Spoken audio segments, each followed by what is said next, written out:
বসন্তকালে গাছের ডালে শোনেন কোকিল পাখি কুহু কুহু করে ডাকতেছে।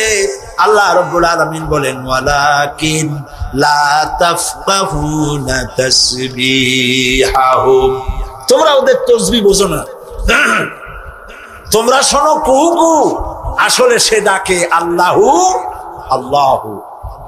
বউ কথা ক আছেন একটা পাখি মমন সাইতে নাই আছে, ছোটবেলা থেকে শুনতেছি বউ কথা কও বউ কথা কও। ওর বউ এত অভিমান করলো কেন?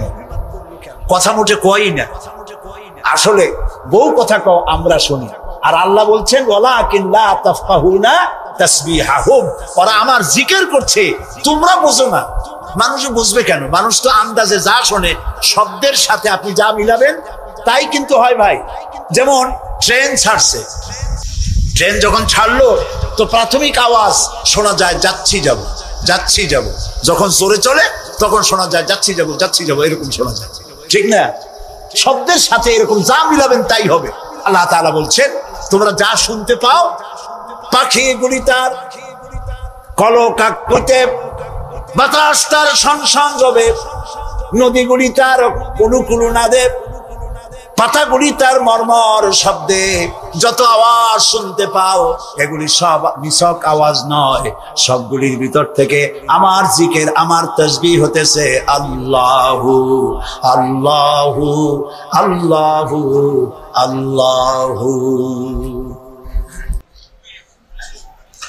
ইন্না লিল মুত্তাকিনা মাফাজা حدائق وأعنابا وكواعب أترابا وكأسا دحاقا لا يسمعون فيها لغوا ولا كذابا جزاء من ربك عطاء حسابا رب السماوات والأرض وما بينهما الرحمن لا يملكون منه خطابا صدق الله العظيم سورة النبأ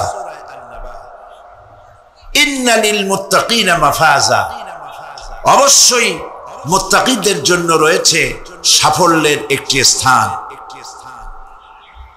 হাদাইকা ওয়া আ'নাবা ওয়া কাওয়াইবা আতরাবা, বাগবাগিচা, আঙ্গুর, নবযৌবনা সমবয়সী তরুণী বৃন্দ এবং রয়েছে উচ্ছ্বসিত পান পাত্র।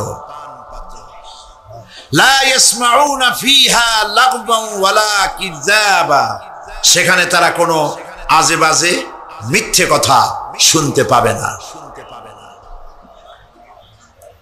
জাযাআম মির রাব্বিকা আতাআন হিসাবা, তোমাদের রবের পক্ষ থেকে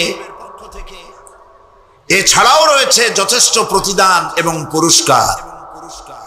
রব্বিস সামাওয়াতি ওয়াল আরদি ওয়া মা বাইনাহুমার রাহমান লা ইয়ামলিকুনা মিনহু খিতাবা, এসব পুরস্কার রয়েছে তোমাদের সেই রবের পক্ষ থেকে যিনি আকাশ আর জমিনের আর এর মধ্যস্থিত সব কিছুর মালিক, যার সামনে কথা বলার সাহস কারো থাকবে না। এটা হলো যে আমার তেলাওয়াতকৃত আয়াতের শাব্দিক তরজমা। এখন আমরা ব্যাখ্যার দিকে যাব। আমি গতকাল বলেছি কোরআনে কারিমে আল্লাহ পাক যেখানেই নিজের নাম বলেছেন জব্বার কাহ্হার, সেখানেই আল্লাহ পাক নিজের নামের পরিচয় দিয়েছেন রহমান রহিম, পরপরই বলেছেন যাতে বান্দারা ঘাবড়ে না যায়। যেখানেই বলেছেন জাহান্নামের কথা, সাথে সাথে আবার আল্লাহ পাক বলেছেন জান্নাতের কথা। যেখানেই বলেছেন আযাবের কথা, সাথে সাথেই বলেছেন রহমতের কথা। সুবহানাল্লাহ বলবেন না? গতকাল আমরা শুনেছি জাহান্নামের কথা, ঠিক না? আজকে আল্লাহ পাক বলছেন আমি মুত্তাকিদের জন্য বিরাট সাফল্য রেখেছি। মূল সাফল্য কিন্তু পৃথিবীতে না, আসল সাফল্যের জায়গা কোথায়? পরকালে। বলেন আসল সাফল্য কোথায়? পরকালে। কত বড় মন্ত্রী হইলেন, কত বড় ডাক সেটে নেতা হলেন, কোন দেশের প্রধানমন্ত্রী হলেন, কত টাকার মালিক হলেন, এটাই আপনার সফলতার বিফলতার মানদণ্ড নয়। আসল সাফল্যের মানদণ্ড কিয়ামতের দিন আল্লাহ রাব্বুল আলামিন আপনার সাথে কি ব্যবহার করবেন, ওটার উপরই সফলতা নির্ভর করবে, বিফলতা নির্ভর করবে। প্রিয় ভাই সব, কিয়ামতের সাফল্য শুধুমাত্র মুত্তাকিদের জন্য। কাদের জন্য বলুন? মুত্তাকিদের জন্য। আরবি ভাষায় তাকওয়া বলে একটি শব্দ আছে। এই তাকওয়া শব্দের অর্থ হচ্ছে বিরত থাকা, বেঁচে চলা, সতর্ক হওয়া এবং সাবধানে চলাফেরা করা। এটার নামই হচ্ছে তাকওয়া। একটিমাত্র জিনিস যদি মানুষের মধ্যে থাকে, সে মানুষটি ফেরেশতার চাইতে বেশি মর্যাদা সম্পন্ন হয়ে যায়। আর ওই জিনিসটি না থাকলে পরে শয়তানের চাইতে লোকটি নিকৃষ্ট হয়ে যায়। বলেন তো জিনিসটার নাম কি? তাকওয়া। বলেন না নাম কি? তাকওয়া। এই তাকওয়া দিয়েই, এই তাকওয়া যার ভিতরে সৃষ্টি হয়, সে ভালো কাজ করার জন্য উৎসাহিত হতে পারে। এই জন্য আল্লাহ রাব্বুল আলামিন বলেছেন, ফাত্তাকুল্লাহা মাস্তাতাতুম।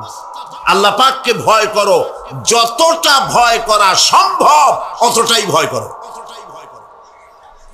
এর একটি সহজ ব্যাখ্যা এভাবে দেওয়া যায়, তাকওয়া কাকে বলে? একটি সংকীর্ণ রাস্তা, সেই রাস্তা দিয়ে, সেই রাস্তার দুই দিকে আছে কাঁটা যুক্ত লতা পাতা।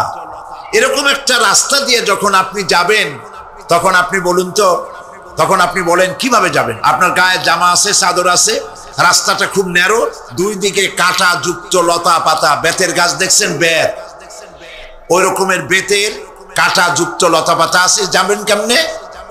যাওয়ার সময় জামা কাপড় খুব আঁটশত করে সতর্ক হয়ে আপনি যাবেন, যাতে কাঁটা লেগে আপনার জামা না ছেড়ে, আপনার গায়ের চামড়া না ছেড়ে। এটার নামই হচ্ছে তাকওয়া। সতর্কতা অবলম্বন করে চলা। এটার একটা দৃষ্টান্ত আমি এইভাবে দেই। বাইন মাছ তো আমরা সবাই কম বেশি লোকেরা খায়। চট্টগ্রামে বাইন মাছরে কি বলে? যাক, অন্তত একটা মাছের নামে আমরা এক আছি, বাইন মাছ। এই বাইন মাছ থাকে কোথায় বলেন তো? কাদার মধ্যে থাকে।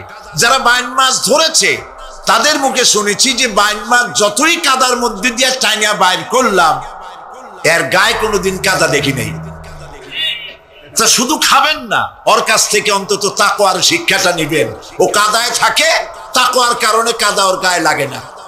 তাকওয়া মানে বেঁচে থাকা, বেঁচে চলা, সতর্ক হওয়া। সতর্ক থাকে, গায়ে লাগলো না।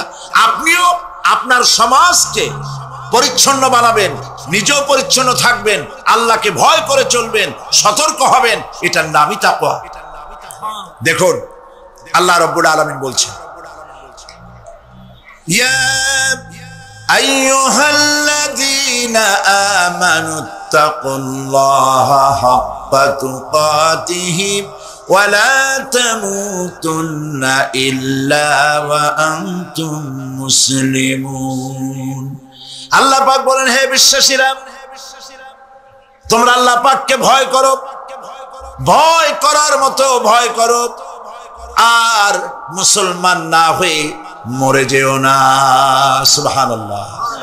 আল্লাহকে ভয় করো, ভয় করার মতোই ভয় করো। যেমনটি আল্লাহ পাককে ভয় করা উচিত ওইভাবে ভয় করো, জীবনের সকল কাজে উঠতে বসতে।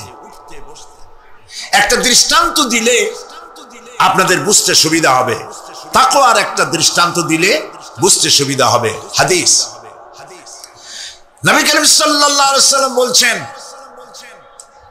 বনি ইসরাইলের 3 জন লোক একবার রওনা হয়েছিল কোথাও। যাওয়ার পথে তারা এক পাহাড়ি এলাকা দিয়ে যাচ্ছে। ঝড় শুরু হলো। ঝড়ের থেকে বাঁচার জন্য, আত্মরক্ষা করার জন্য তারা একটি গুহার মধ্যে আশ্রয় নিল। হঠাৎ করে বিশাল এক প্রস্তর খণ্ড উপর থেকে গড়াতে গড়াতে এসে গুহার মুখকে বন্ধ করে দিল। এখন 3 জন লোকের একজনও এখান থেকে বেরোবার আর কোনো পথ নাই। 3 জন লোক মরে যাবে, জীবন সম্পর্কে হতাশ হয়ে তারা কাঁদাকাটি শুরু করলো। মুরব্বী যিনি ছিলেন তিনি বললেন, কান্দে তো কোনো লাভ নাই, মরবো তো বটেই, কিন্তু আসো নেক আমল করে যদি কিছু থাকি, আল্লাহকে ভয় করে কোন আমল যদি করে থাকি, চলো সেই আমলটা দিয়ে আল্লাহ পাকের কাছে ওসিলা দিয়ে মাপ চাই। ওই যে সেদিন বলছিলাম, অবতাকু ইলাইহিল ওসিলা মানে পীর ধরা না, অবতাকু ইলাইহিল ওসিলা আয় আমলে সালেহ, নেক কাজের ওসিলা দাও। শুরু হয়ে গেল। একজন বলল, রব্বুল আলামিন তুমি জানো আমার একটা কৃতদাস ছিল, আমাকে না বলে সে পালিয়ে গেল, আর ফেরে না, বছরের পর বছর চলে যায়। আমি তার পাওনা বেতন দিয়ে বকরি কিনেছিলাম, বকরিগুলির বাচ্চা হইল, মাঠ ভরে গেল। অনেক বছর পর ওই কৃতদাস যখন আমার কাছে ফিরে এলো, আমি তাকে বললাম, আল্লাহর বান্দা, এই মাঠ ভরা যত ছাগল দেখতে পাও সব তোমার নিয়ে বাড়ি চলে যাও। সে বলল, মালিক আপনি কি আমার সাথে তামসা করছেন? আমি তো না বলে গেছি আপনার কাছে, পালিয়ে গেছি, আমার তো শাস্তি হওয়া উচিত, আর আপনি আমাকে তামসা করতেছেন। না, তামসা না, তোমার বেতনের টাকা দিয়ে আমি এগুলি কিনেছিলাম, ওগুলিতে বংশ বাড়তে বাড়তে এগুলি হয়ে গেছে, এত হয়ে গেছে, কাজে এটা তোমার, আমি তোমাদেরকে এটা দিয়ে দিলাম, তুমি নিয়ে যাও। লোকটি বলল, রব্বুল আলামিন আমি তো শুধু বেতনের টাকাটাই দিতে পারতাম, আমি তো শুধু ইচ্ছে করলে ওই টাকা দিয়ে যে কয়টা বকরি কিনেছিলাম সেগুলি দিতে পারতাম। আমি তা না করে তার বেতনের টাকার সবগুলি টাকা দিয়ে যত ছাগল হলো, বকরি হলো, সব দিয়ে দিলাম। এই কাজটা যদি আল্লাহ তোমারে ভয় করে করে থাকি, মেহেরবানি করে এই পাথরটা সরাইয়া দাও। নবীজি বলছেন, আল্লাহ রাব্বুল আলামিন সঙ্গে সঙ্গে তার আপন কুদরতে পাথর সরাই দিলেন, কিন্তু মানুষ বেরোবার মতো পথ তখনও হলো না, অল্প একটু জায়গা সরেছে। আর একজন বলল, রব্বুল আলামিন তুমি জানো আমি এক সুন্দরী যুবতী নারীর প্রতি আকৃষ্ট হলাম, তাকে আমি কুপ্রস্তাব দিলাম, কোন ক্রমে রাজি করতে পারি নাই, বহু টাকার বিনিময়ে আমি যখন তাকে রাজি করেছি, আর নির্জন জায়গায় যখন আমি তাকে উপভোগ করতে যেতেছি, তখন ওই যুবতী মেয়ে আমাকে বলল, আল্লাহর বান্দা তুমি আল্লাহরে ভয় করো, দুনিয়ার কেউ দেখতেছে না, আল্লাহ দেখতেছে, আল্লাহরে ভয় করো। আর রব্বুল আলামিন আমার দীর্ঘদিনের এই আশা, এত টাকা দিলাম, এর বিনিময়ে আমি যখন আমার কুপ্রবৃত্তিকে চরিতার্থ করতে যাব, এমন সময় যখন ওই মহিলা যখন বলল আল্লাহরে ভয় করো, তোমার ভয় আমার মনের মধ্যে এতটা গালিব হয়ে গেল, আমি এটাকে ছেড়ে দিয়ে তওবা করে দূরে পালাইয়া গেলাম। আয় আল্লাহ তাআলা, এই কাজটি যদি তোমাকে ভয় করে করে থাকি, তাহলে তুমি মেহেরবানি করে পাথরটারে সরাইয়া দাও। নবীজি বলছেন, সঙ্গে সঙ্গে পাথর আরো একটু সরে গেল, কিন্তু তখনও মানুষ বেরিয়ে যাওয়ার মতো পথ হয় নাই। তৃতীয় ব্যক্তি বলল, রব্বুল আলামিন তুমি জানো আমি গরিব মানুষ, কয়েকদিন পর্যন্ত বহু চেষ্টা করেও কিছু সংগ্রহ করতে পারি নাই, ছেলে মেয়ে না খাওয়া, আমার বুড়ি মা না খাওয়া, আমার স্ত্রী না খাওয়া, সারাদিন কাজ করে কিছু পাই নাই। যখন আমি বাড়ি ফিরলাম গভীর রাত্রে, স্ত্রী জিজ্ঞেস করলো কিছু পেয়েছো নাকি, আমি বললাম কিছু পাই নাই। স্ত্রী তখন আমাকে বলল, আমার যে বকরি ছিল ওই বকরি দহন করে সামান্য একটু দুধ, এক গ্লাস দুধ গরম করে রেখেছি, তোমার মায়েরে দেই নাই, বাচ্চাদের দেই নাই, আমি নিজে খাই নাই, তুমি কষ্ট করেছো, তুমি খাও। লোকটি বলল, রব্বুল আলামিন আমার ওই দুধের গ্লাস হাতে নিয়ে স্ত্রীর ক্ষুধার্ত চেহারা দেখে আমার মনের মধ্যে মায়া ঠিকই হলো, কিন্তু দুধ আমি তারে দিলাম না।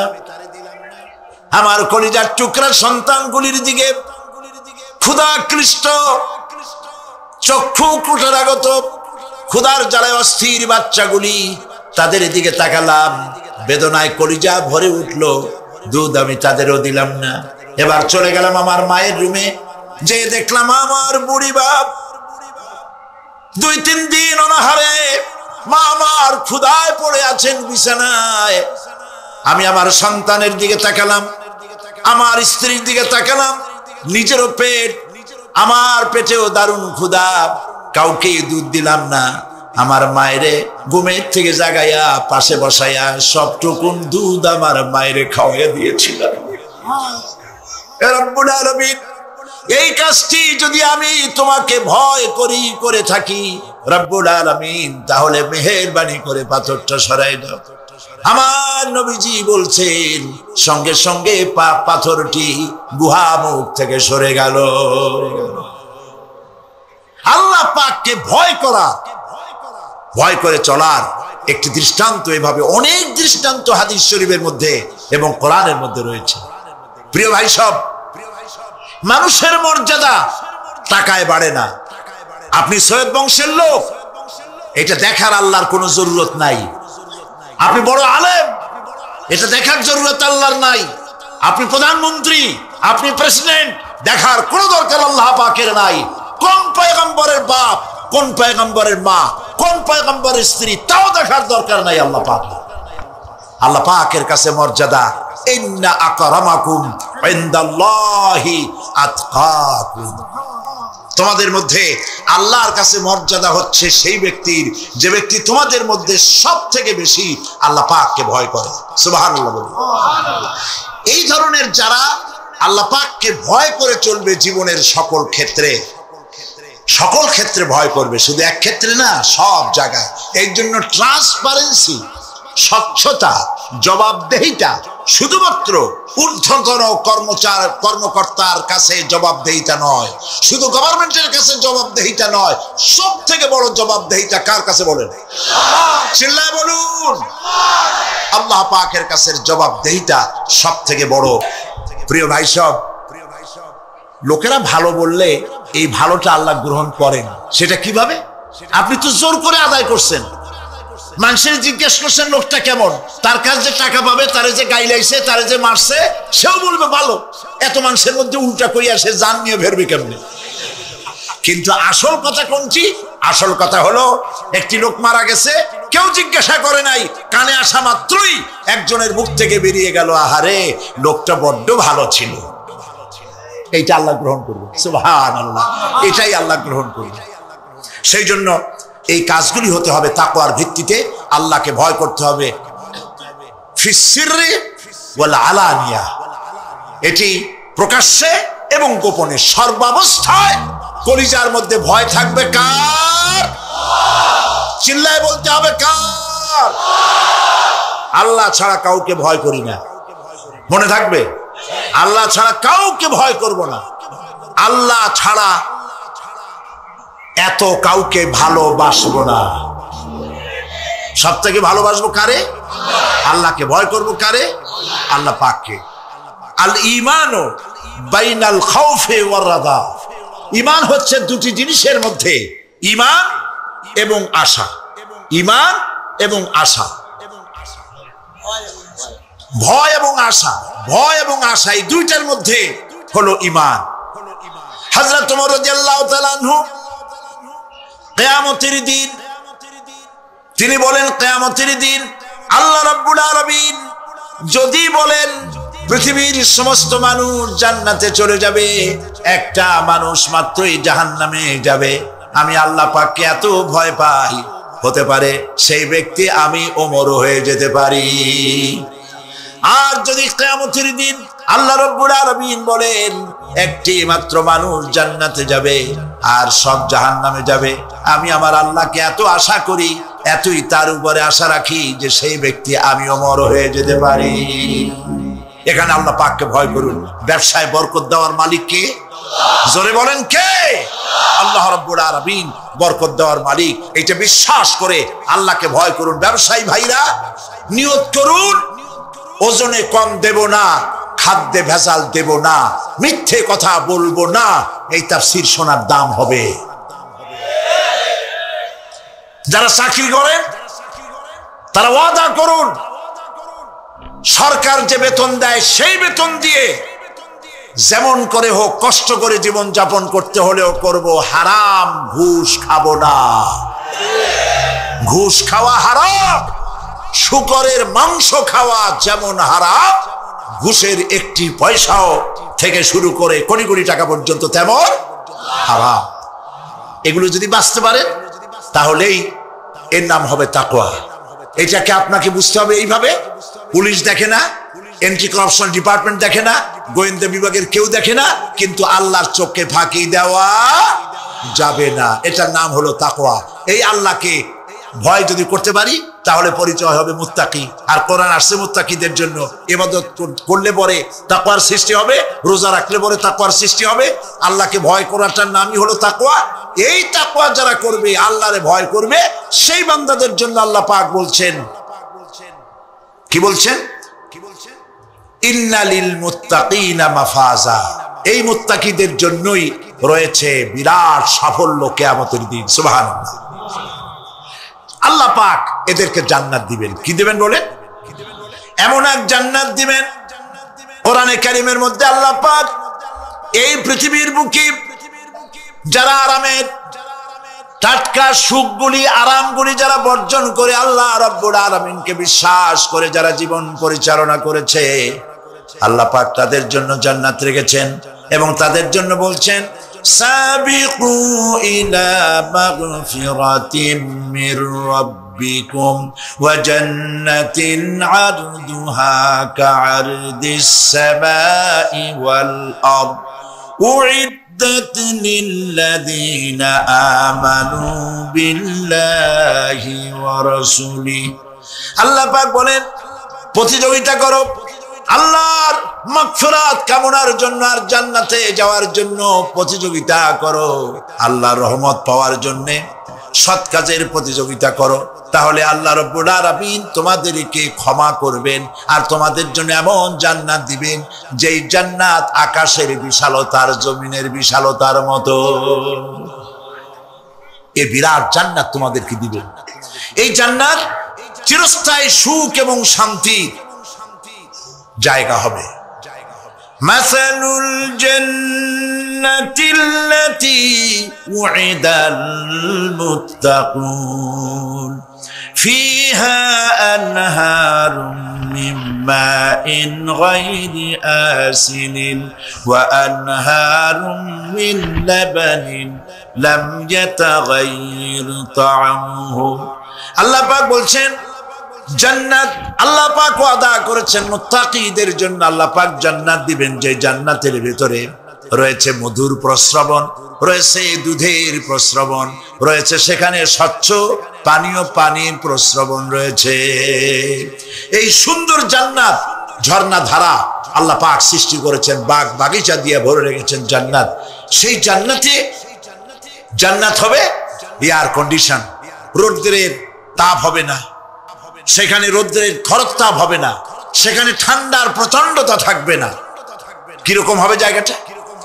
আল্লাহ পাক বলছেন, মুত্তাকিনা আলাল আরাইকি লা ইয়ারাউনা ফিহা শামসান ওয়ালা জামহারিরা ওয়া দানিয়াতান আলাইহিম যিলালুহা ওয়া দুল্লিলাত আল্লাহ পাক এমন জান্নাত রেখেছেন, সেই আল্লাহ পাক সেই জান্নাতের ভিতরে জান্নাতীরা ঠেস লাগায়া মুখোমুখি অবস্থায় তারা সেখানে বসবে। আর জান্নাতীদের মনের মধ্যে কোনো দুঃখ থাকবে না, পেরেশানি থাকবে না। পৃথিবীতে মানুষের দুঃখ থাকে, পেরেশানি থাকে, সেখানে কোনো দুঃখ আর পেরেশানি থাকবে না। সেই জায়গাটা হবে শীতাতপ নিয়ন্ত্রিত, না শীত না গরম, চির বসন্ত বিরাজ করবে। জান্নাতীরা সেখানে থাকবে। এই সুন্দর জান্নাত আল্লাহ পাক রেখেছেন মুত্তাকিদের জন্য। সুবহানাল্লাহ। সব শেষে কাফেরদের জন্য জান্নাত হবে, জাহান্নাম হবে চিরকাল। খালিদিনা ফিহা আবাদান, চিরকাল কাফেররা জাহান্নামে থাকবে। কিন্তু যারা একবার বিশ্বাসের সাথে উচ্চারণ করেছে লা ইলাহা ইল্লাল্লাহু মুহাম্মাদুর রাসূলুল্লাহ, লা ইলাহা ইল্লাল্লাহু মুহাম্মাদুর রাসূলুল্লাহ। জীবনে বিশ্বাসের সাথে এই কালেমাটি উচ্চারণ করেছে, মুখ দিয়া বিশ্বাস করেছে, তার পাপের সব শাস্তি শেষ হয়ে যাওয়ার পর আল্লাহ পাক তাকে মুক্ত করবেন জাহান্নাম থেকে। কেউ এরকম জাহান্নামে থাকবে না যে একবার কালেমা বিশ্বাসের সাথে উচ্চারণ করেছিল। এই কথা কাফেরদের ব্যাপারে প্রযোজ্য নয়। সর্বশেষ যে ব্যক্তি জাহান্নাম থেকে মুক্তি লাভ করবে তাকে আল্লাহ পাক বলবেন, ফেরেশতাদেরকে বলবেন, আমার ফেরেশতারা আমার এই বান্দাকে জান্নাত এবং জাহান্নামের মাঝখানে রেখে দাও।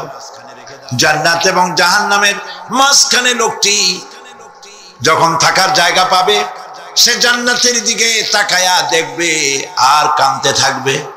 আল্লাহ পাক জিজ্ঞেস করবেন, বান্দারে যুগের পর যুগ ধরে জাহান্নামে কেঁদেছো, আমি রব্বুল আলামিন জাহান্নাম মাফ করে দিয়া জান্নাত জাহান্নামের মাঝখানে রেখে দিয়েছি, আযাব থেকে তো বেঁচে গেছো, এখন কান্দো কেন?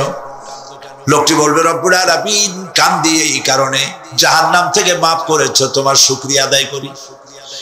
জান্নাত তো আমার কপালে নাই, কিসমতে নাই, কিন্তু জান্নাত আমি এখান থেকে দেখতে পাচ্ছি, জান্নাতের সুঘ্রাণ আমার নাকে আসতেছে, কপালে নাই যাওয়ার। আমি কাঁদি এই জন্য, তুমি যদি মেহেরবানি করে আমাকে জান্নাতের দরজার কাছে একটু দাঁড় করায় দিতা, প্রাণ ভরে তোমার জান্নাতের দৃশ্যটা একটু দেখতাম। আল্লাহ পাক তার আরজি পূরণ করবেন, বলবেন যাও, ফেরেশতাদের বলবেন এর জান্নাতের দরজার কাছে দাঁড় করায় দাও। জান্নাতের দরজার কাছে দাঁড়িয়ে লোকটি আবার কান্না শুরু করবে। আল্লাহ পাক প্রশ্ন করবেন, এবার কান্দো কেন? লোকটি বলবে, রব্বুল আলামিন কান্দি এই কারণে, জান্নাতের এই দরজায় দাঁড়ায়া জান্নাতের অফুরন্ত নিয়ামত কিছুই ভালো করে দেখা যায় না, শুধু অল্প জায়গা দেখি। যদি তুমি আমারে দয়া করে জান্নাতের মাঝখানে দাঁড় করায় দিতা, চতুর্দিকে তাকায়া তাকায়া দেখা কলিজারে ঠান্ডা বানাইতাম। তবে আমি ওয়াদা করি, জান্নাতের কোন নাজ নিয়ামত, কোন ফল আমি খাবো না, ধরবো না, সইব না। একটুখানি মেহেরবানি করে মাঝখানে দাঁড় করাইয়া দাও, জান্নারে ঠান্ডা করি। আল্লাহ রব্বুল আলামিন ফেরেশতাদের বলবেন, আমার এই বান্দারে জান্নাতের মাঝখানে দাঁড় করাইয়া দে। আল্লাহর নবী বলেন, জান্নাতের মাঝখানে দাঁড়িয়ে লোকটি আগের চাইতে আরো জোরে চিৎকার মেরে কাঁদতে থাকবে। আল্লাহ পাক বলবেন, বান্দারে কি হলো তোর? দরজার কাছে আসতে চাইছিলে, আইনা দিলাম। আবার এবার মাঝখানে আসতে চাইছো, তাও এনে দিয়েছি, আবার কান্দো কেন? লোকটি বলবে, রব্বুল আলামিন এবার কান্দি এই জন্যে, তুমি যখন দয়া করে একটিবার জান্নাতের মাঝখানে এনে আমাকে দাঁড় করায় দিয়েছো, তুমি রহমান রহিম গফুরুর রহিম, এই জান্নাত থেকে আবার আর বাইর করে দিও না। আল্লাহ রাব্বুল আলামিন বলবেন, ও আমার বান্দারে, আমার এই জান্নাত তোর খুব পছন্দ হয়েছে নাকি? লোকটি বলবে, রব্বুল আলামিন কলিজা ঠান্ডা হয়ে গেছে, ভাবতেও পারি নাই জান্নাত এত সুন্দর। আল্লাহ পাক বলবেন, বান্দারে এরকম একটি নয়, দুইটা নয়, তোর জন্য আমি 10টা জান্নাত এরকম রিজার্ভ করে রাখছি। সুবহানাল্লাহ। আল্লাহ পাককে ভয় করে পৃথিবীর সমস্ত পাপ থেকে যারা নিজেকে রক্ষা করবে, আল্লাহ তাদের জন্য এই জান্নাত রেখে দিয়েছেন। সুবহানাল্লাহ। সেই জান্নাতের রিসিপশন আপনারা আন্দাজ করতে পারবেন না, রিসিপশন কারে কয়? কি এর প্রধানমন্ত্রী আর প্রেসিডেন্ট, 4-5টা পুলিশ আর আর্মি আসে একটা ছট করে সেলুট মারলো, বাস শেষ হয়ে গেল, এরকম না। জান্নাতীদেরকে রিসিপশন দেওয়া হবে। জান্নাতীরা যখন আল্লাহর হুকুমে জান্নাতের দিকে যেতে লাগবে, আর যখন জান্নাতের কাছে চলে যাবে, আল্লাহ রাব্বুল আলামিন শুনায়ে দিচ্ছেন, হাত্তা ইযা জাউহা ফুতিহাত আবওয়াবুহা ওয়া ক্বালা লাহুম খাযানাতুহা সালামুন আলাইকুম তিবতুম ফাদখুলুহা খালিদিন। সুবহানাল্লাহ। জান্নাতীরা যখন জান্নাতে প্রবেশ করার দরজার মুখোমুখি হবে, তার রক্ষীগণ তখন বলবে সালামুন আলাইকুম, আল্লাহর শান্তি তোমাদের উপরে বর্ষিত হোক। সুবহানাল্লাহ। দুনিয়ার টাটকা টাটকা সুখগুলি দুই পা দিয়ে ঠেলে দিয়েছো, টাটকা সুখগুলি গ্রহণ করো নাই, হারাম খাও নাই, আল্লাহর দ্বীন কায়েমের জন্য রক্ত দিয়েছো, জীবন দিয়েছো, কষ্ট করেছো, আল্লাহকে ভয় করেছো। আমাদের সালাম গ্রহণ করো, জান্নাতের মধ্যে ঢুকে যাও চিরকালের জন্য। সুবহানাল্লাহ। আর বাইরে হওয়া লাগবে না, চিরকাল এই জান্নাতের মধ্যে তোমরা বসবাস করতে পারবে। আল্লাহ রাব্বুল আলামিনের ফেরেশতারা বলে দিবেন। জান্নাতের মধ্যে আল্লাহ পাক হুরদের সঙ্গে জান্নাতীদের বিয়ের ব্যবস্থা করে দিবেন। কোরআনে কারিমে আল্লাহ পাক বলেন মুত্তাকিইনা আলা সুরুরিন মাসফুফাতিন ওয়া যাওয়াজনাহুম বিহুরিন ঈন। সামনাসামনি ভাবে সাজানো সারি সারি আসন সমূহের উপর তারা ঠেস লাগায় বসে থাকবে, আর আল্লাহ রাব্বুল আলামিন হুরদের সাথে জান্নাতীদের বিয়ের ব্যবস্থা করে দিবেন। হে আমার বান্দারা, লা খাউফুন আলাইকুমুল ইয়াউম, আজ আর কোনো ভয় নাই। সুবহানাল্লাহ, সুবহানাল্লাহ। আজ আর কোনো ভয় নাই, কোনো চিন্তাও নাই, আরামে এই জান্নাতের মধ্যে বসবাস করো। এরপরে আল্লাহ পাক জিজ্ঞেস করবেন, ও আমার জান্নাতীরা, আমি যেসব ওয়াদা করছিলাম আমার ওয়াদা মোতাবেক সমস্ত নিয়ামত পেয়েছো? তারা বলবে হ্যাঁ পেয়েছি, সব নিয়ামত আপনার ওয়াদা মোতাবেক সব পেয়েছি। আল্লাহ রাব্বুল আলামিন বলবেন সব পাও নাই, ওয়ালাদাইনা মাজিদ, আমার কাছে আরো বেশি আছে। সুবহানাল্লাহ, আমার কাছে আরো বেশি আছে। জান্নাতীরা বুঝবে না সে আরো বেশিটা কি, এর থেকে আর বেশি কি। প্রিয় ভাই সব, নবী করিম সাল্লাল্লাহু আলাইহি সাল্লাম বলেছেন জান্নাতের সুখ আর শান্তি কোন চোখ নাই যা দেখেছে, যা কোন অন্তঃকরণ নাই যা কল্পনা করতে পেরেছে। এই জান্নাত মুত্তাকিদের জন্য আল্লাহ রাখছেন। সুবহানাল্লাহ। জান্নাতীরা ভাবতেও পারবে না সেই নিয়ামতগুলি কি। প্রিয় ভাই সব, সেই মুহূর্তে আল্লাহর নবী মুহাম্মদুর রাসূলুল্লাহ সাল্লাল্লাহু আলাইহি ওয়াসাল্লাম বলবেন, রব্বুল আলামিন, আমার উম্মতেরা জান্নাতীরা বুঝতে পারে নাই আপনার কাছে কি নিয়ামত আরো বেশি আছে। আমার এই উম্মতেরা জান্নাতীরা আপনার ওয়াদা মোতাবেক সব পেয়েছে, কিন্তু একটি জিনিস এখনো তাদের কিসমতে হয় নাই।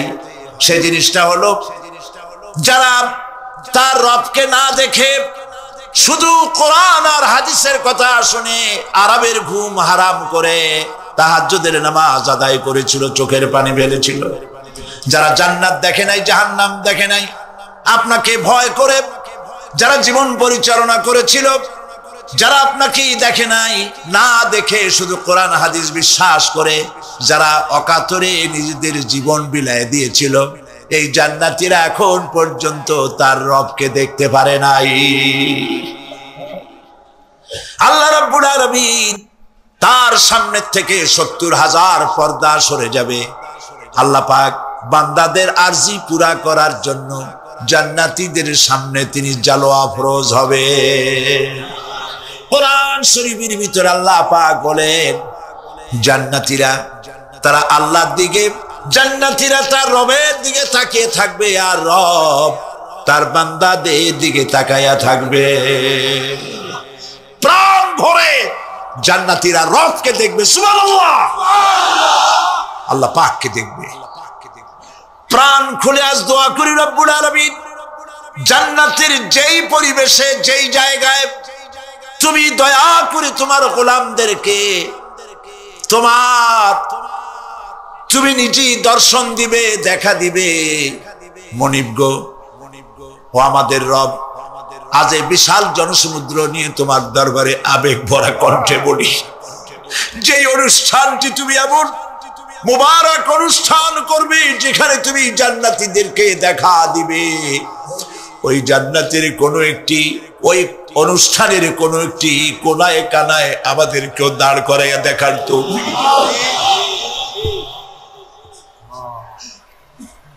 প্রিয় ভাই সব, আল্লাহ রাব্বুল আলামিন মানুষের সামনে এত সব নিয়ামত রেখেছেন, এই জান্নাত দান করবেন। এরপরে আল্লাহ রাব্বুল আলামিন কোরআনে কারীমের মধ্যে বলেছেন, রব্বিস সামাওয়াতি ওয়াল আরদি ওয়া মা বাইনাহুমার রাহমানি লা ইয়ামলিকুনা মিনহু খিতাবা। এসব পুরস্কার রয়েছে তোমাদের সেই রবের পক্ষ থেকে যিনি আকাশ আর জমিনের মালিক। সুবহানাল্লাহ বলবেন না? যার সামনে কথা বলার ক্ষমতা কারো হবে না। এটি একটি মারাত্মক কথা। কিয়ামতের দিন আল্লাহর দরবারে কেউ কথা বলতে পারবে না আল্লাহর নির্দেশ ছাড়া। একটি আকীদা পরিষ্কার করে নিয়ে যান আপনাদের। সে আকীদাটা এভাবে পরিষ্কার করুন, কোন পীর সাহেব, কোন খাজা বাবা, কোন মাওলানা, কোন মুহাদ্দিস, কোন বুজুর্গ আপনাকে সুপারিশ করতে পারবে না যদি না আল্লাহ পাক তাকে কথা বলার তৌফিক না দেন। মনে থাকবে এটা। আয়াতুল কুরসির ভিতরে আমরা পড়ি, মান যাল্লাযী ইয়াশফাউ ইনদাহু ইল্লা বিইজনিহি। আল্লাহ পাক বলেছেন কিয়ামতের দিন আল্লাহর দরবারে কার সাহস আছে কথা বলতে পারে? মান যাল্লাযী ইয়াশফাউ ইনদাহু ইল্লা বিইজনিহি। আল্লাহর অর্ডার ছাড়া, হুকুম ছাড়া আল্লাহর সামনে কথা বলার সেদিন কেউ থাকবে না। সুবহানাল্লাহ। কেউ কথা বলতে পারবে না। সেই কঠিন হাসরের ময়দান, যেদিন শুধুমাত্র আল্লাহ পাক কথা বলবেন, আর যারে বলতে বলবেন সেই কেবলমাত্র বলতে পারবে। সুপারিশ এটি আল্লাহ পাক কিয়ামতে পারমিশন দিলে বলা যাবে। হযরত ইব্রাহিম আলাইহিস সালাম, হযরত ইব্রাহিম আলাইহিস সালাম কিয়ামতের দিন তার নিজের পিতা সম্পর্কে সুপারিশ করবেন। রব্বুল আলামিন, আমার আব্বার জন্য সুপারিশ করতেছি, মেহেরবানি করে জাহান্নাম থেকে তারে আপনি রক্ষা করুন। আল্লাহ রব্বুল আলামিন বলবেন, ইব্রাহিম তোমার সুপারিশ মঞ্জুর হবে না। প্রিয় ভাই সব, একটু মাথা খাটান, চিন্তা করেন। উলুল আযম পয়গম্বর, জাতির পিতা। কে জাতির পিতা? চিল্লায় বলুন, কলিজা সাফ করে ফেলুন। মুসলমানদের জাতির পিতা হাফিজ আবি কেউ হতে পারে না।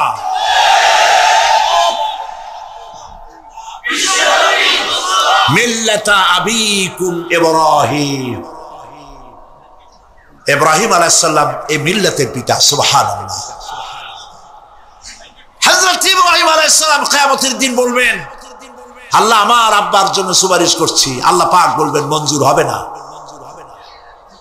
আজর তোমার পিতা হতে পারে, কিন্তু আমার খলিলকে আগুনে ফেলার জন্য নমরুদকে সে সহযোগিতা করেছে, আমি তোমার পিতাকে ক্ষমা করব না। নবী করিম সাল্লাল্লাহু আলাইহি সাল্লামকে সাহাবায়ে কেরাম জিজ্ঞেস করেছেন, হে রাসূল, আপনার আব্বা এবং আম্মার অবস্থা কি হবে? নবী করিম সাল্লাল্লাহু আলাইহি সাল্লাম কেঁদে ফেলেছেন, সব বলেছেন, আমি তাদের কোনো উপকারে আসব না। আল্লাহু আকবার।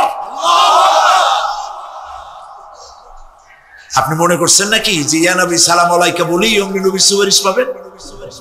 এত সহজ। কতগুলো রসগোল্লা খাইলেন আর বড় একটা মিছিল করলেন আর অমনি চলে যাবেন? পৃথিবীর সব মানুষ, সাহাবায়ে কেরাম বাদ দেন, পৃথিবীর সমস্ত মানুষ একত্রিত হয়ে আবু তালেব রাসূলুল্লাহকে যে ভালোবেসেছেন, ওর 1000 ভাগের 1 ভাগও সারা দুনিয়ার মানুষ রাসূলুল্লাহকেই ভালোবাসতে পারবে? পারবে? নিজের ছেলে আলীকে, আলী রাদিয়াল্লাহু তাআলা আনহুকে আলাদা বিছানায় শোয়াইয়া, ছোট্ট মানুষ হযরত আলী আলাদা জায়গায় রাখিয়া মুহাম্মদুর রাসূলুল্লাহ সাল্লাল্লাহু আলাইহি ওয়াসাল্লাম এতিম মানুষ তারে কলিজার সাথে বুকের মধ্যে আশ্রয় করে দিয়ে আগলে রেখেছেন বুক ভরে। সেই আবু তালেব মৃত্যুর সময় নবী করিম সাল্লাল্লাহু আলাইহি ওয়াসাল্লাম বলেছিলেন, চাচা একটি বার আমার কানে তাওহীদের কালেমা শোনায় দেন। আবু তালেব তার কিসমতে ছিল না কালেমা। মরে যাওয়ার পর একজন সাহাবী বলেছিলেন, ইয়া রাসূলুল্লাহ, মৃত্যুর সময় আবু তালেবের মুখ আমি নড়তে দেখেছি, তিনি কালেমা পড়েছেন সম্ভবত। রাসূলুল্লাহ সাফ বলেছেন, আমি শুনি নাই। এত ভালোবাসার পরেও হাদিস শরীফে এসেছে আবু তালেব জাহান্নামে যাবে। কোথায় যাবে? জাহান্নামে। সবচাইতে কম আযাব হবে কার? আবু তালেবের। কম আযাবটা কি? হাদিস শরীফে এসেছে কম আযাব হলো জাহান্নামের আগুন দিয়ে এক জোড়া জুতা তৈরি করে আবু তালেবের পায়ে পরিয়ে দেওয়া হবে।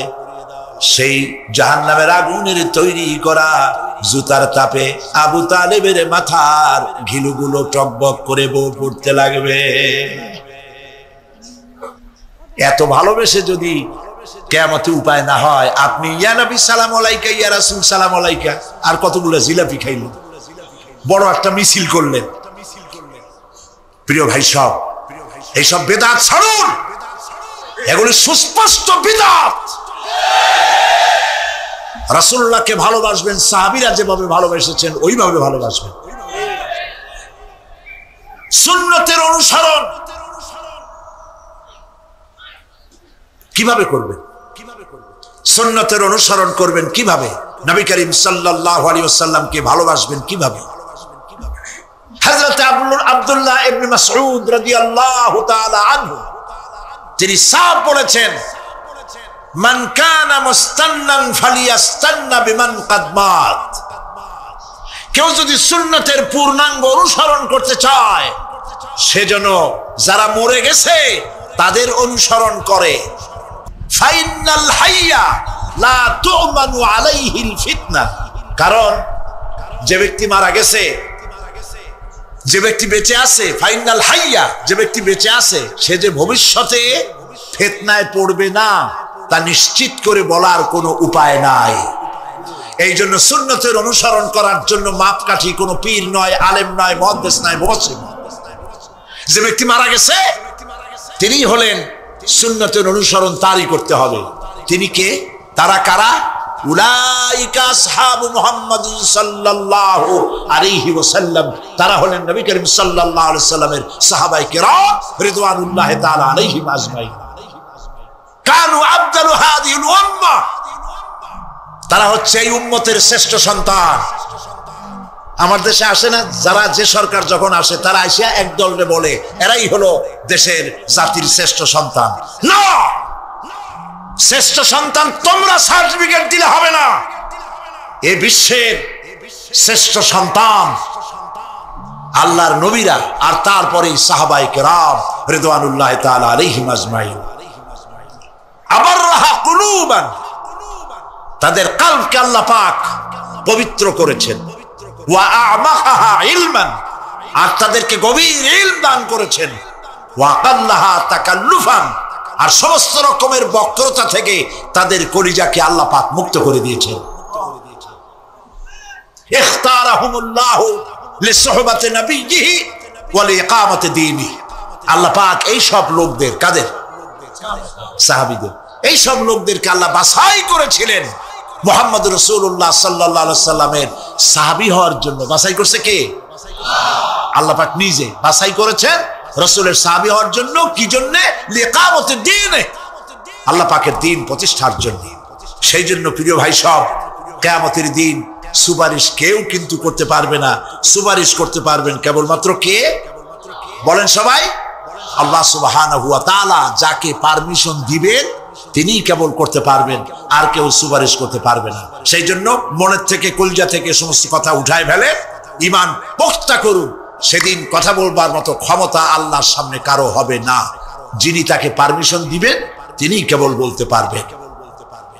কিয়ামতের হায়বাত এবং জালাল, ফেরেশতাদের আনাগোনা, জাহান্নামের গর্জন, মানুষের কলিজা গলার কাছে চলে আসবে। গর্ভবতী নারীর গর্ভ খসে পড়বে। দুগ্ধপোষ্য নারী, যে দুধ দেয় তার বাচ্চাকে দুধ দেওয়ার কথা ভুলে যাবে, নিজের সন্তান ভুলে যাবে। সেই কঠিন হাসরের ময়দানে, সেইখানে কেবলমাত্র আল্লাহ পাক যাদেরকে রক্ষা করবেন তারাই সেখানে বাঁচতে পারবে, অন্যরা সেখানে তাদের কোনো উপায় থাকবে না। আল্লাহ পাক বলছেন এরকম একটি জায়গা সম্পর্কে আমি তোমাদেরকে জানিয়ে দিলাম। আল্লাহ রাব্বুল আলামিন বলেন যালিকাল ইয়াউমুল হক ফামান শাআ আত্তাখাযা ইলা রাব্বিহি মাআবা। এই দিনটি অবশ্যই আসবে, সেদিনটি নিশ্চিতভাবে আসবে। আর এখন যার ইচ্ছা সে তার রবের দিকে অগ্রসর হোক। ইন্না আনজারনাকুম আযাবান করিবান ইয়াওমা ইয়ানজুরুল মার'উ মা কদ্দামাত ইয়াদাহু ওয়া ইয়াকুলুল কাফিরু ইয়া লাইতানি কুনতু তুরাবা। ইন্না আনজারনাকুম আযাবান করিবা, খুব নিকটবর্তী একটি আযাব সম্পর্কে আমি তোমাদেরকে সতর্ক করে দিলাম। কে বলতেছেন? আল্লাহ পাক। লক্ষ্য করুন আল্লাহ কি বলছেন, খুব নিকটবর্তী একটি কঠিন শাস্তি, আযাব অর্থাৎ কিয়ামত, এ সম্পর্কে আমি তোমাদেরকে সতর্ক করে দিলাম। ইয়াউমা ইয়ানজুরুল মার'উ মা কদ্দামাত ইয়াদা, সেদিন প্রত্যেকটি লোক যা সে পাঠিয়ে দিয়েছিল এখানে, অর্থাৎ যা করেছিল সেগুলি সে দেখতে পাবে। আর তখন ওয়ায়াকুলুল কাফিরু ইয়া লাইতানি কুনতু তুরাবা। সেই কিয়ামতের ময়দানে অবস্থা দেখে কাফেররা বলবে, আহারে মানুষ না হইয়া যদি মাটি হইয়া যেতাম, যদি মাটি হতাম, যদি মানুষ না হয়ে না জন্মতাম, আজ এই হাসরের ময়দানে এইখানে এই বিচারের মুখোমুখি হতাম না, মাটি হইলে বরং অনেক ভালো হতো। প্রিয় ভাই সব, সূরা আন-নাবা সংক্ষিপ্ত আকারে যে আলোচনাটি করলাম সে আলোচনাটি ছিল এই পরকাল হবে, কিয়ামত হবে, এতে কোনো সন্দেহ নাই। আছে সন্দেহ? কোনো সন্দেহ নাই, অবশ্যই কিয়ামত হবে। আল্লাহ রাব্বুল আলামিন বলেন ফামান কানা ইয়ারজু লিকাআ রাব্বিহি ফালইআমাল আমালান সালিহান ওয়া লা ইউশরিক বিইবাদাতি রাব্বিহি আহাদা। আল্লাহ পাক বলেন যে বাজারা আমার সঙ্গে দেখা করতে চায় কিয়ামতে, দুইটা কাজ করা লাগবে। বলেন কয়টা কাজ? একটা হলো নেক আমল। কি আমল বলেন? নেক আমল। নেক আমল কারে বলে? নেক আমল করতে হলে আবার দুইটা শর্ত লাগে। এক নম্বরে কাজটা করতে হবে আল্লাহরে খুশি করার জন্য।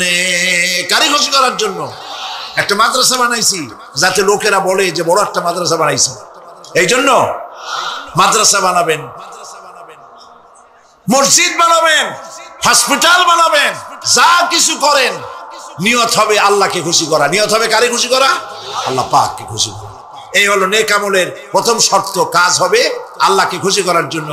দুই নম্বরে কাজটি হতে হবে সুন্নতে নববী সাল্লাল্লাহু আলাইহি ওয়াসাল্লামের উপরে। মনে থাকবে, দাড়ি রাখবো। কেন রাখবো? রাসূলের সুন্নাত। রাখবো কারে খুশি করার জন্য? আল্লাহকে খুশি করার জন্য। রাখবো কার মতো? রবীন্দ্রনাথের মতো, কার্ল মার্কসের মতো, কবির মতো নয়। রাখতে হবে কার মতো? নবীর মতো। বুঝে নেন, কাজটা হতে হবে আল্লাহকে খুশি করার জন্য। দুই নম্বরে কাজটা হতে হবে সুন্নতে নববী সাল্লাল্লাহু আলাইহি ওয়াসাল্লামের উপরে হতে হবে। তাহলে এই হলো এক নম্বর। জান্নাতে যাওয়ার জন্য, আল্লাহর সাথে দেখা করার জন্য এক নম্বরের কাজ হলো নেক আমল। বলেন এক নম্বরের কাজ কি? দুই নম্বরের কাজ ওয়ালা ইউশরিক বিইবাদাতি রাব্বিহি আহাদা। আল্লাহ রাব্বুল আলামিনের ইবাদতের সাথে কাউকে শরীক স্থাপন করা যাবে না। আমরা যারা মুসলমান, অধিকাংশ মুসলমান শিরকের ভিতরে মুবতালা হয়ে আছে। বিশ্বাস করেন কিনা বলেন? কাফেররা তো মুশরিক আছেই, ওরা তো মুশরিক আছেই, কিন্তু আমরা মুসলমানেরা আমাদের আমলের মধ্যে আমাদের অজান্তে সওয়াবের নিয়তে অনেক শিরক আমরা করে বসি। নাউজুবিল্লাহ, বলেন নাউজুবিল্লাহ। এই জন্য আমি বারবার সতর্ক করি, নিজেকেও করি, আপনাদেরকেও করি। এই কারণে করি, শিরকের গুনাহ আল্লাহ মাফ করবেন না। ইন্না শিরকা লাযুলমুন আযীম, শিরক মস্ত বড় অপরাধ, জুলম, আল্লাহ মাফ করবেন না। ফকির বলছে, জাহাপানা, সারা জীবন ভিক্ষা করেছি, আর আজ দিল্লি সম্রাটের কাছে বেশি পাওয়ার লোভে এসেছিলাম, কিন্তু আপনার দশা দেখা আমার জ্ঞানের চোখ খুলে গেছে। আমি লক্ষ্য করে দেখলাম, আমি সম্রাটের কাছে চাইতে এসেছি, হাত তুলি নাই, বিনয় প্রকাশ করি নাই, চোখের পানি ফেলি নাই, কিন্তু লক্ষ্য করে দেখলাম দিল্লির সম্রাট আমার চাইতেও বড় ভিক্ষুকের মতো। আবার কোন সম্রাটের কাছে হাত তুলে কান্দে? আমার জ্ঞানের চোখ খুলে গিয়েছে, আমি বুঝতে পেরেছি সম্রাট কান্দে যেই সম্রাটের কাছে, তারে ছাড়া আর কারো কাছে জীবনে চাইব না। এই কথাই সূরা ফাতিহায় প্রত্যেকদিন পড়ি, বুঝি না কি পড়ি। ইয়াকা না'বুদু ওয়া ইয়াকা নাস্তাঈন, আয় আল্লাহ, একমাত্র তোমার গোলামি করি আর তোমার কাছে সাহায্য চাই, তুমি ছাড়া কারো কাছে সাহায্য চাই না। কলিজা সাফ করুন। কোন মরা পীর, কোন জিন্দা পীর আপনার মনের আশা পুরা করতে পারবে না, পারবে না, পারবে না। হযরতে লোকমান বলেন, আল্লাহ তাআলা শোনাচ্ছেন লোকমানের কথা, وَإِذْ قَالَ لُقْمَانُ لِابْنِهِ وَهُوَ يَعِظُهُ يَا بُنَيَّ لَا تُشْرِكْ بِاللَّهِ। স্মরণ করো সেই সময়ের কথা যখন লোকমান তার ছেলেকে ডেকে বলছেন, ইয়া বুনাইয়া, হে আমার কলিজার টুকরা সন্তান। আপনারা কি শুনতেছেন? আমার সাথে থাকুন, তাহলে বুঝতে সুবিধা হবে। হযরতে লোকমান বলছেন, ইয়া বুনাইয়া, ও আমার কলিজার টুকরা সন্তান। ওলামারা জানেন যে এখানে হওয়া উচিত ছিল ইয়া ইবনি, ইয়া ইবনি, ও আমার ছেলে, কিন্তু আল্লাহ তাআলা শোনাচ্ছেন লোকমান ডেকে বলেছি ইয়া বুনাইয়া, আমার ছেলে। ওইভাবে না বলে তিনি বললেন কি, ইয়া বুনাইয়া। বুনাইয়া মানে কি? বুনাইয়া শব্দ এটা হলো তাসগীর করা হয়েছে। এটা বলা হলো, হে আমার কলিজার টুকরা, নয়নের পুতুলি, বাবা ধন, সোনামণি। সুবহানাল্লাহ বলেন। দাওয়াতে এটি হলো টেকনিক। আপনি যখন ইসলামের দাওয়াত দিবেন, তখন আপনাকে দাওয়াত দিতে হবে মিষ্টি ভাবে। আল্লাহ শিখাই দিয়েছেন, উদউ ইলা সাবিলি রাব্বিকা বিল হিকমাতি ওয়াল মাউইজাতিল হাসানা, উত্তম ভাবে, মিষ্টি করে, সুন্দর করে, বৈজ্ঞানিক পন্থায় সুন্দর সুন্দর কথা দিয়া মানুষকে আমার পথে ডাকো। আল্লাহ তাআলা বলছেন, সুবহানাল্লাহ। এই জন্য আপনি মেজাজ খারাপ করলে পারবেন না।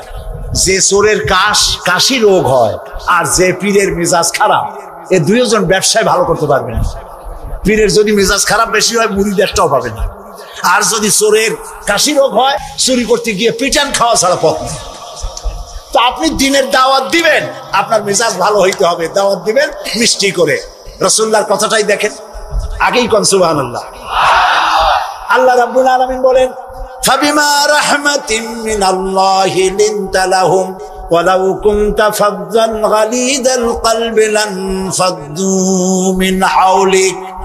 হে রাসূল, হে রাসূল, আপনার প্রতি আল্লাহর করুণা হচ্ছে এই যে আল্লাহ তাআলা আপনার দিলটাকে নরম করে দিয়েছেন। সুবহানাল্লাহ।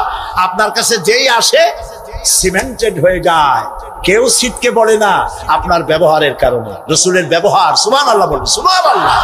কি ব্যবহার! মসজিদে নববীতে এক বদবী এসে পেশাব করেছে মসজিদে নববীর মধ্যে। আচ্ছা কোন তো, এই মোমেন শাহীতে মসজিদের মধ্যে না, মসজিদের বাইরে দাঁড়াইয়া দেওয়ালের উপরে যদি কেউ পেশাব করে, আপনি কি করবেন? জি, বুঝতে পারছি আপনারা কি করবেন। চেহারা দেখি বোঝা যায় আপনারা কি করতে পারেন। মসজিদের ভেতরে পেশাব করতেছে রাসূলের সামনে, সাহাবায়ে কেরামদের চোখ মোটা হয়ে গেছে। ভাবখানা এই, রাসূল পারমিশন দেন ওরে জম্মের মতো পেশাব করাই দেই। রাসূলুল্লাহ বললেন, না না, বাধা দিও না, তাহলে সে অসুস্থ হয়ে যেতে পারে। তার সবটা আনলোড হতে দাও। সবটা শেষ হইল, রাসূলুল্লাহ তাকে কাছে ডাকলেন, ডেকে বললেন, তুমি যে কামটা করলা, তুমি কি জানো এই কাজের দরকার হবে? তখন বাইরে গিয়ে করবা। তোমাদের উপাসনালয় আছে না? কয় যে আছে। তো সেইখানে যদি এই কাম কেউ করে তাহলে তোমার কেমন লাগবে? এই কাজটা কখনো করবা না। লোকটি বলল, আমি তো শুনেছিলাম আপনি বাদশাহ, তা আমি এখন বুঝলাম আপনি বাদশাহ না। বাদশাহ হইলে যে কাম আমি করছি এতে তো আমার কল্লা এতক্ষণ গড়াগড়ি যাইতো। আপনি তো বাদশাহ না, আপনি অবশ্যই আল্লাহর নবী, কোনো সন্দেহ নাই আমার মনের মধ্যে। এই ছিল রসুলের ব্যবহার। রাসূলুল্লাহ সাহাবীদের দিকে তাকায় বললেন, ইন্নামা বুইসতুম মুয়াসসিরিন, ও সাহাবীরা, আল্লাহ তোমাদেরকে পাঠাইছেন মানুষের কাছে দ্বীনকে সহজ করার জন্য, কঠিন করার জন্য নয়। রাসূলুল্লাহ যখন দাওয়াতের লোক পাঠাতেন বলতেন, ইয়াসসিরু ওয়ালা তুআসসিরু, মানুষকে সহজ করে দ্বীন বুঝাও, কঠিন করে বুঝাইও না। বাশশিরু ওয়ালা তুনাফিরু, বেহেশতের খবর দিয়া মানুষকে দ্বীনের পথে ডাকো। জাহান্নাম, এটা করলে জাহান্নাম, সেটা করলে জাহান্নাম, জাহান্নামের ভয় দেখিয়ে মানুষকে দ্বীনের রাস্তা থেকে সরিয়ে দিও না। সুবহানাল্লাহ। এই ছিল রাসূলের ব্যবহার। তাই মানুষকে দাওয়াত দেওয়ার সময় টেকনিকটা, লুকমানের দাওয়াত ছেলের প্রতি আল্লাহ কত পছন্দ করেছেন। তিনি ডেকে বলছেন, ইয়া বুনাইয়া, ও আমার কলিজার টুকরা, আমার বাবা, আপনি নিজে আছে না মোমেন শাহী তেমন বখাটে ছেলে, মাথায় উল্লুকের মতো চুল, হাতে ভাল্লুকের মতো নখ, গলায় সোনার চেন, এরকম মোমেন শাহীতে নাও থাকতে পারে। কিছু পোলাপান আছে মাথায় চুল রাখিয়া একটা কেমন ভাব, তারপরে গলায় মোটা সোনার চেন, পৌষ মাসের শীতেও সামনের 2-3টে বোতাম খুলে তো লোকেরা যেন বোঝে উনি একখান কিছু ঝুলাইছে। এইরকম ছেলেকে যদি আপনি তো রাগ করে আছেন, ছেলে আপনার কথা শোনে না, যদি ভাত খাওয়ার সময় ডাকেন, সোনামণি, বাবা, কলিজার টুকরা, নয়নের পুতুলি, আব্বু, একটু কাছে আয়, আরে ও যত বড় খারাপ হোক আপনার পায়ের কাছে চলে আসবে। আপনি ওর কপালে একটা চুমা দেন, ওর গালে একটা চুমা দেন, আব্বু, এই যে তুমি জামা কাপড় করছো এগুলো মাইকেল জ্যাকসনের জন্য শোভা পায়, তুমি রাসূলের উম্মত, মুসলমান মায়ের পেটে আসছো, এটা তোমার জন্য শোভা পায় না আব্বু, এই কামটা তুমি করো না, আমার অসম্মান হয় সমাজে। এই কথা বললে হাজার রাত ওয়াজ শোনার চাইতে আপনার এই মধুর ডাকে আপনার ছেলেকে হেদায়েত হতে পারে। হযরতে লোকমান এইটা শিখাইছেন, ইয়া বুনাইয়া, ও আমার কলিজার টুকরা সন্তান। নসিহত শুনে মনে হয় যে ছেলে খুব ছোট, কিন্তু আসলে ছোট না। ছোট ছেলের এত বড় নসিহত করা যায় না। নসিহতের গুরুত্ব বুঝে বোঝা যায় ছেলে ছোট না, ছেলে বড়, কিন্তু ডেকেছেন তিনি সোনামণি বলে। যেমন আমাদের দেশে খোকা আছে, গেদা আছে। আমাদের বরিশালে পিরোজপুরে বাচ্চা ছেলেদেরকে আদর করে ডাকে গেদা, আর বেশি আদর করলে কয় গেদু। মোহন সাহিত্যে কি কয়? খোকা কয় না? খোকা বা গেদা কিছু বলে তো বাচ্চাদেরকে? গেন্দা তো আরো মজা। হযরতে লোকমান ছেলেকে আবেগ ভরা মন দিয়ে ডাকতেছেন, ইয়া বুনাইয়া, ও আমার কলিজার টুকরা সন্তান, শোনো, লা তুশরিক বিল্লাহ, আল্লাহর সাথে কাউকে শরীক স্থাপন করো না। জোরে বলেন সুবহানাল্লাহ। প্রথম দাওয়াত। আমার উচিত ছিল আমার সন্তানকে এই কথা শিখানো যায়, আল্লাহর সাথে শরীক করবা না। ইন্না শিরকা লা যুলমুন আযীম, শিরক হচ্ছে মস্ত বড় জুলম। কে বলেছে? জুলুম কারে বলে? ওলামারা বুঝবেন।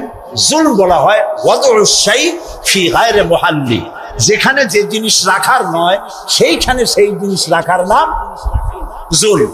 যেমন এই টুপি রাখার জায়গা কোথায়? মাথা। যদি হাঁটুর উপরে থুই তাহলে টুপির উপরে কি করা হলো? জুলুম করা হলো। নৌকা রাখার জায়গা কোথায় বলেন? সেটা যদি রাস্তার উপরে টানাই থই তাহলে নৌকার উপরে কি করা হয়? জুলুম করা হয়। যে জিনিস যেখানে রাখার ওটা সেখানে রাখতে হবে, উল্টা করলে কি হবে? জুলুম হবে। হযরতে লোকমান বলছেন, ইন্না শিরকা লা যুলমুন আযীম, শিরক হচ্ছে মস্ত বড় জুলম।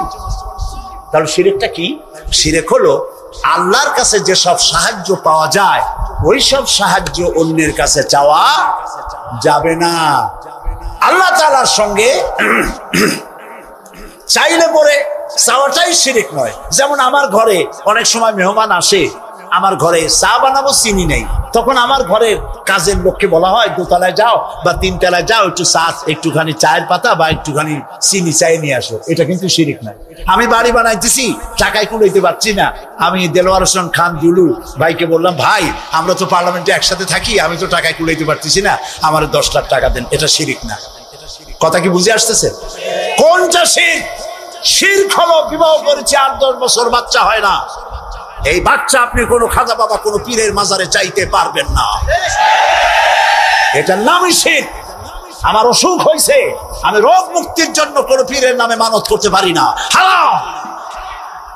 মানুষের নামে মরা পীর অথবা জীবিত পীর, কোন পীরের নামে মানত এবং তার কাছে আশা পূরণের জন্য যাওয়া জায়েজ নাই, হারাম, হারাম এবং হারাম। সন্তান দেবে কে? চিল্লায় বলেন। সন্তান দেওয়ার মালিক তিনি, তিনি ছাড়া কেউ সন্তান দিতে পারে না। এই দেখুন কোরআন, কোরআনে কারিমে রব্বুল আলামিন বলেন, আমি কাউকে কন্যা দেই, আমি কাউকে পুত্র দেই, কন্যা দেই না, কন্যা দেই তো পুত্র দেই না, আবার কাউকে কন্যাও দেই পুত্রও দেই, আবার কাউকে কিছুই দেই না। ইন্নাল্লাহা আলা কুল্লি শাইইন কাদির, সমস্ত জিনিসের উপরে ক্ষমতা কার? সবাই বলে আল্লাহ তাআলার ক্ষমতা। আচ্ছা আরেকটা কথা বলেন, আপনারা জবাব দেন, পীর বুজুর্গ তারা বড় না নবীরা বড়? কারা বড়? মানুষে বোঝে না, সেই জন্য বলে পীর পয়গম্বর। কথা বলতে গিয়ে বলে পীর পয়গম্বর, মনে হয় যেন পীর আসছে আগে, পয়গম্বর আসছে পরে। সূরা আলে ইমরান আপনারা পড়বেন, সূরা আলে ইমরানের মধ্যে আছে হযরতে জাকারিয়া আলাইহিস সালাম বুড়া হয়ে গেছেন, সন্তান নাই, একটাও নাই। তিনি আল্লাহর কাছে ফরিয়াদ করলেন, আল্লাহ আমি একদম বেওয়ারিস হয়ে যাব মরিয়া, তুমি আমাকে একটা সন্তান দিও। একদিন তিনি নামাজ পড়তেছিলেন, নামাজের মধ্যে হযরতে জিবরাইল আলাইহিস সালাম আসলেন, হযরতে জিবরাইল ওহী নাযিল করলেন। আল্লাহ তাআলা বলেন, হে জাকারিয়া আমি তোমাকে সুসংবাদ দিতেছি, তোমাকে একটি পুত্র সন্তান দেওয়া হবে, পুত্র সন্তানটি জন্মগ্রহণ করার সঙ্গে সঙ্গে নাম রেখে দিও ইয়াহইয়া। ছেলে হবে, সন্তান হবে, সন্তান হবে ছেলে, আর নাম রেখে দিলেন কে? আল্লাহ নিজেই। হযরতে জাকারিয়া প্রশ্ন করলেন জিবরাইলকে, জিবরাইল আল্লাহ তো বললেন যে আমারে আল্লাহ ছেলে দিবেন, কিন্তু এই ছেলেটা হবে কেমনে? আমি তো বুড়া, সোজা হয়ে খাড়াইতেও পারি না, আমার বউ হলো বুড়ি, আকিম, বন্ধা, বাজা, জিন্দেগিতে বাচ্চা হয় নাই, আমি বুড়া, বউ বুড়ি, বাচ্চা হবে কেমনে? হযরত জিবরাইল জবাব দেন নাই। জবাব দিয়েছেন কে? মাত্র একটি শব্দ দিয়ে জবাব দিয়েছেন তিনি। আল্লাহ তাআলা বলেছেন, কাযালিক, যেমনি ইচ্ছে করি তেমনি বাচ্চা দেব। সুবহানাল্লাহ বলে। এই জন্য নবী করিম সাল্লাল্লাহু আলাইহি ওয়াসাল্লাম বলেছেন, লা তুহসা আজাইবুহু ওয়ালা তুবলা গারাইবুহু। এই কোরআন কোনোদিন পুরাতন হবে না, এই কোরআন কোনোদিন জীর্ণ হবে না, এর আশ্চর্যকারিতা এবং বিস্ময়কারিতার কোনো শেষ হবে না। ফিহে মাসাবিহুল হুদা, এটি হচ্ছে কোরআন হচ্ছে হেদায়েতের মশাল, ও মানারিল হিকমা, এবং এটা হচ্ছে বিজ্ঞানের সুউচ্চ মিনার। এই যে বিজ্ঞানের আবিষ্কার হচ্ছে, বিজ্ঞানের আবিষ্কার যত বাড়বে কোরআন বোঝা তত সহজ হবে। সুবহানাল্লাহ। নবীজি কোরআন তেলাওয়াত করছেন আর অমুসলিমরা ইসলাম কবুল করে চলছে, কাফেরেরা সচেতন হয়ে গেল। আমাদের লোকগুলি তো আর ধরে রাখতে পারবো না, সব তো মুহাম্মদ সাল্লাল্লাহু আলাইহি ওয়াসাল্লামের পিছনে লাইন লাগাইছে। তখন তারা হযরত ওমরকে লাগিয়ে দিল, যেই লোকটাকে যেখানে পাওয়া যায় সেখানে মারো। হযরত ওমর রাদিয়াল্লাহু তাআলা আনহু তখন জাহিল, তিনি কাফের ছিলেন, মারার জন্য নেমে গেলেন। কোথায় পাওয়া যায়? খুঁজতে খুঁজতে জানা গেল যে তিনি মসজিদে হারামে নামাজ পড়ছেন। পেছনে গিয়ে ওমর দাঁড়িয়েছেন, অপেক্ষা করছেন যে ঠিক আছে নামাজ পড়তেছে, নামাজ পড়াটা শেষ হোক, তারপরে আচ্ছা করে দেখব। নবী করিম সাল্লাল্লাহু আলাইহি ওয়াসাল্লাম নামাজের মধ্যে তেলাওয়াত করতেছেন জোরে জোরে। এখন আপনারা বুঝুন, এই কোরআন শরীফ হচ্ছে আল্লাহ, তেলাওয়াত করছেন যার উপরে নাজিল হয়েছে তিনি। এখন শুনতে কত মজা হচ্ছে। হযরত ওমর তিনি বলছেন যে আমি মনে মনে ভাবলাম যে মুহাম্মদ সাল্লাল্লাহু আলাইহি ওয়াসাল্লামকে এইসব কথা জেনে শিখায়, উনি তো কোনো স্কুল কলেজে যায় নাই, মাদ্রাসায় যায়নি, কই পান এত সুন্দর সুন্দর কথা, নিশ্চয়ই জেনে শিখাচ্ছে। হযরত ওমর বলেন, আমি যখন মনে করছি নবীজিকে মুহাম্মদ সাল্লাল্লাহু আলাইহি ওয়াসাল্লামকে জেনে কথাগুলি শিখিয়েছে, অমনি তিনি নামাজের ভিতরে তেলাওয়াত করলেন, ইন্নাহু লাকাউলু রাসূলিন কারীম।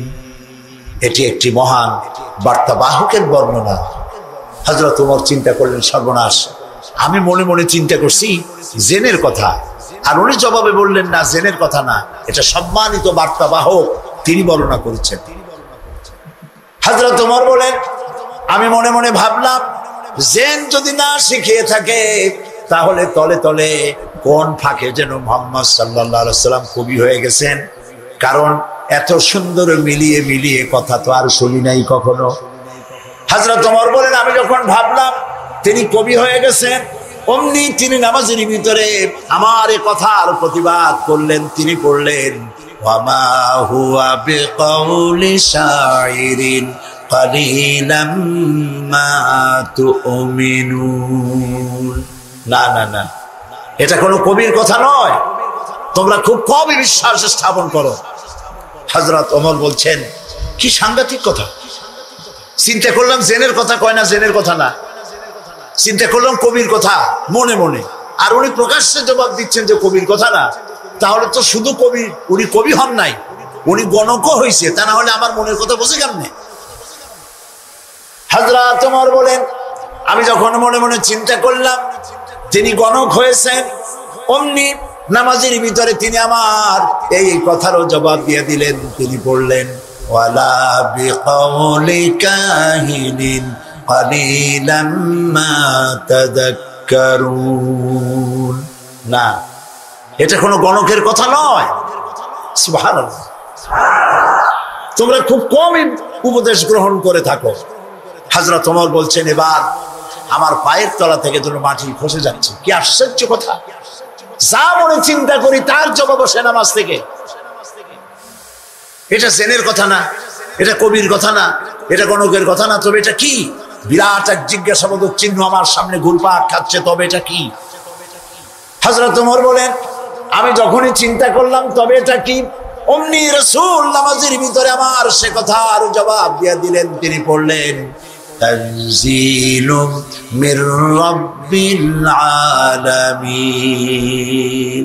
এটি হচ্ছে আল্লাহ রাব্বুল আলামিনের নাযিলকৃত কিতাব। হযরত ওমর বলছেন, আমার মনে হচ্ছিল যেন ইসলাম তার সব শক্তি নিয়ে তার শেকড় শুদ্ধ আমার কলিজার মধ্যে গেড়ে বসতেছে। কোরআন এক বৈপ্লবিক পরিবর্তন এনেছিল তদানীন্তন সমাজের মধ্যে। যারা চোর ছিল, ডাকাত ছিল, রাসূলুল্লাহ মেসমেরিজম করেন নাই, জাতিকে হিপনোটাইজ করেননি। গোটা জাতি চোর, ডাকাত, জেনাকার, বদমাশ, সন্ত্রাসী, সুদখোর, গোটা জাতির মধ্যে একটি বিরাট পরিবর্তন এসে গেল। যারা ছিল চোর, যারা ছিল ডাকাত, তারা মানুষের সম্পদের পাহারাদার হয়ে গেল। সুবহানাল্লাহ বলবেন না? যারা নারীর সতীত্বের জম ছিল, তারা নারীর সতীত্বের সংরক্ষণকারী হয়ে গেল। যারা যারা সুদভিত্তিক অর্থনীতি দিয়ে গোটা সমাজের সম্পদকে কক্ষিগত করেছিল, তারা কোরআনের সংস্পর্শে এসে সারা জীবনের সঞ্চিত সব সম্পদ অবারিত মুক্ত হস্তে গরিব জনসাধারণের জন্য দুহাতে বিলায় দিতে লাগলো। এই যে বিরাট পরিবর্তন আসলো, সেই পরিবর্তন আনার পেছনে কাজ করেছে যে কিতাবখানা, সেই কিতাবের নাম কোরআন। বলেন জোরে, কোরআন।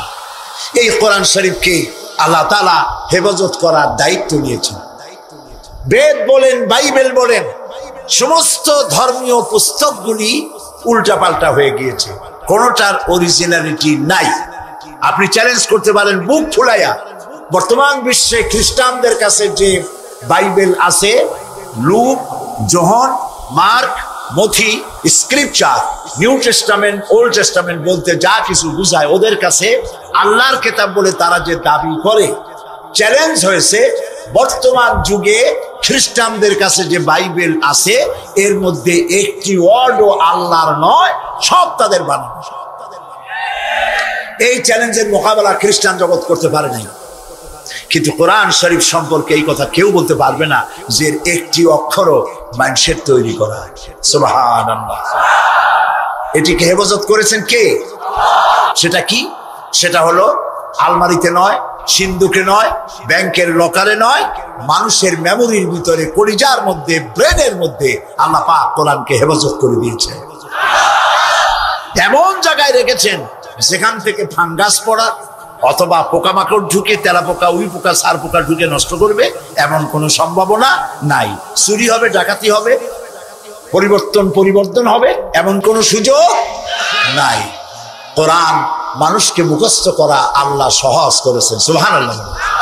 সূরা কামার, সূরা কামারের মধ্যে আল্লাহ রাব্বুল আলামিন 4 বার বলেছেন ওয়ালাকাদ ইয়াসসারনাল কুরআনা লিযিকর ফাহাল মিন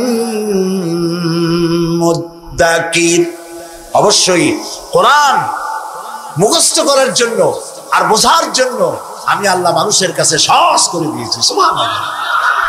মানুষ এখন মুখস্থ করতেছে। কোরআন যারা মুখস্থ করছে তাদের সংখ্যা, এক জরিপে জানা গেছে সারা পৃথিবীতে কোরআন যারা মুখস্থ করেছে তাদের সংখ্যা 5 কোটি ছাড়াই গেছে। ময়মনসিংহে হাফেজ নাই, আছে সর্বত্র। সেবার লন্ডনে এক মাদ্রাসায় আমাকে দাওয়াত করা হলো, হেফজখানা। যারা মুখস্থ করেছে কোরআন তাদের মাথায় পাগড়ি পরাবার জন্য। এখন মাদ্রাসা মুখস্থ করা, কোরআন মুখস্থ করার মাদ্রাসা লন্ডনে হয়েছে, আলহামদুলিল্লাহ। ইসলাম ডুবাই দেবো, মিটাই দেবো, যতই চিল্লা, এটা বন্ধ করার ক্ষমতা পৃথিবীর কোন মানুষের নাই। এটা বন্ধ করার ক্ষমতা বুশের নাই, বুশের বাবেরও নাই। সুবহানাল্লাহ বলো। প্রিয় ভাই সব, সেই ইংল্যান্ডে আজ আর নাই যে ইংল্যান্ডে এখন থেকে 150 বছর আগে মাত্র একটা মসজিদ ছিল। সেই ইংল্যান্ডে এখন মসজিদের সংখ্যা 8000 ছাড়াই গেছে। কেমনে বন্ধ করবা ইসলাম? ফেরাউন যত চেষ্টা করছে মুসারে আসতে দেবে না। আল্লাহ মুসা আলাইহিস সালাম নিয়ে ফেরাউনের ঘরেই লালন পালন করছে, ঠিক কিনা? তো সেই মাদ্রাসার ছাত্রদেরকে মাথায় পাগড়ি পড়াতে পড়াতে 10-12 দিন ছেলে, ছোট্ট একটা ছেলে আসছে, এতটুকু। আমি জিজ্ঞেস করলাম এ কি? আমি মনে করছি সে বোধহয় আন্দাজে আসছে পাগড়ি নেওয়ার জন্য। তাই বললাম এ কি? বলে যে এর মাথায় তো পাগড়ি দিবেন কেন? যত হাফেজ। আশ্চর্য, কত বয়স কত? 7-7.5 বছর হবে। সুবহানাল্লাহ, আমার চোখে পানি এসে গেল। আমার কাছে মনে হলো যেন আল্লাহ তাআলা প্রশান্ত মহাসাগরকে একটা ঝিনুকের মধ্যে আল্লাহ তাআলা ঢুকাই দিয়েছেন। কোরআনের হেফাজতের মালিক কে? আরো জোরে বলুন। তিনি হেফাজতের দায়িত্ব নিয়েছেন। এখন এই কোরআন থেকে আমি কিছু কথা আলোচনা করতে চাই স্বল্প সময়ের মধ্যে। আলোচনা করব সেই জায়গা দিয়ে যেই জায়গাটির দিকে আলোচনা করলে পরে আমাদের আকীদা দুরস্ত হয়ে যাবে। আল্লাহ তো সংখ্যা বেশি চান না, আল্লাহ চান কোয়ালিটি। কোয়ান্টিটির প্রয়োজন না, কোয়ালিটির প্রয়োজন। 313 জন মুসলমান দিয়ে যা হয়েছে, আজকে পৃথিবীতে 150 কোটি মুসলমান দিয়ে তা